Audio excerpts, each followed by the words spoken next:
Hey everyone, welcome back to the channel. Today we're diving into one of the most impactful books I've ever read, Rich Dad, Poor Dad by Robert Kiyosaki. If you've ever wondered how some people seem to effortlessly build wealth while others work hard their whole lives and never get ahead, this book has the answers.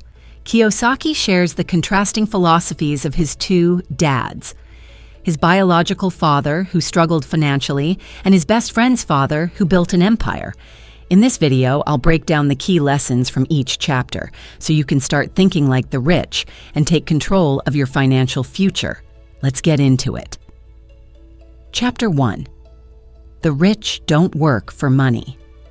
In the first chapter, Kiyosaki introduces the fundamental idea that the rich don't work for money. They make money work for them. He contrasts the mindset of his poor dad, his biological father, with his rich dad, his best friend's father. Poor dad believes in traditional values. Get a good job, work hard, save, and get promoted. But rich dad teaches Kiyosaki a different approach, to focus on creating assets that generate passive income. The rich understand that money is a tool, not something you have to constantly chase.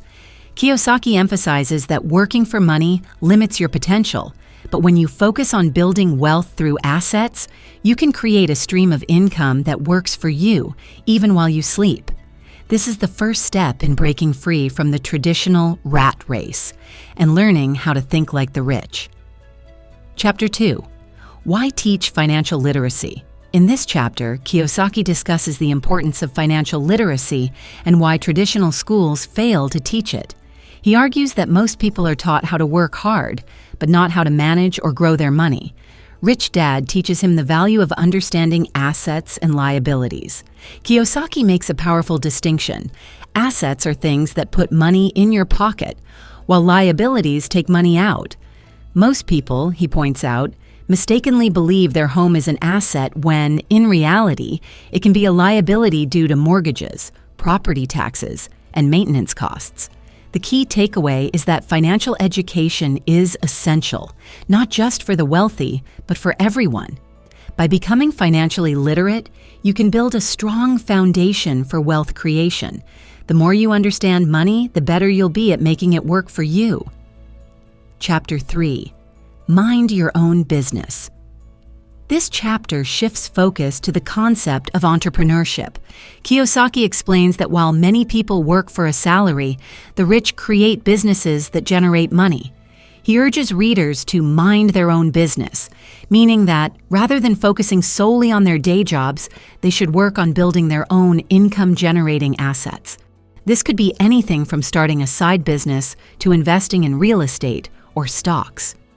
Kiyosaki stresses that being an employee is not the path to wealth, but being an entrepreneur is. He encourages readers to invest in what they know, whether it's a small business idea, real estate, or any market where you can build value. The chapter also highlights the importance of having multiple income streams and how the rich are always looking for opportunities to make their money work for them. Chapter 4. The history of taxes and the power of corporations. In this chapter, Kiyosaki delves into how taxes work and how corporations have an advantage over individuals. He explains that the wealthy often use corporations to protect and grow their wealth, paying lower taxes in the process. Kiyosaki also highlights the history of taxes, pointing out that taxes were initially created to help fund wars, but over time have evolved to disproportionately affect individuals and the middle class. He explains that corporations can deduct expenses before taxes are calculated, which gives business owners a huge financial advantage. Kiyosaki encourages readers to think like the rich and start using corporations or other structures to shield their income and build wealth. While not everyone can immediately start a corporation, he suggests that learning about tax advantages is essential to financial success. This chapter challenges the conventional notion of paying taxes without question and teaches us how the wealthy strategically use tax laws to build and protect their wealth. Chapter 5. The rich invent money. Kiyosaki explores the idea that the rich aren't just lucky, they actively create opportunities and innovate. In this chapter, he stresses that the rich are not afraid to take calculated risks to make money. They understand that investing isn't just about having money up front, but about finding ways to leverage other people's money, OPM, and resources to build wealth. The key is to recognize opportunities that others might overlook. Kiyosaki shares several personal anecdotes about how he took risks and seized opportunities that eventually led to financial growth. The core message here is that the rich don't wait for opportunities to come to them. They go out and create them.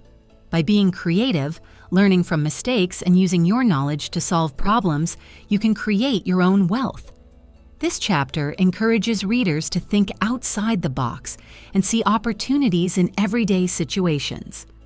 Chapter 6. Work to learn, don't work for money. In the final chapter, Kiyosaki focuses on the idea that work should be about learning, not just earning.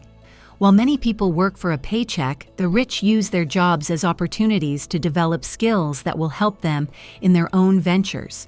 Kiyosaki stresses that it's important to become financially educated and develop skills in areas such as sales, marketing, investing, and management.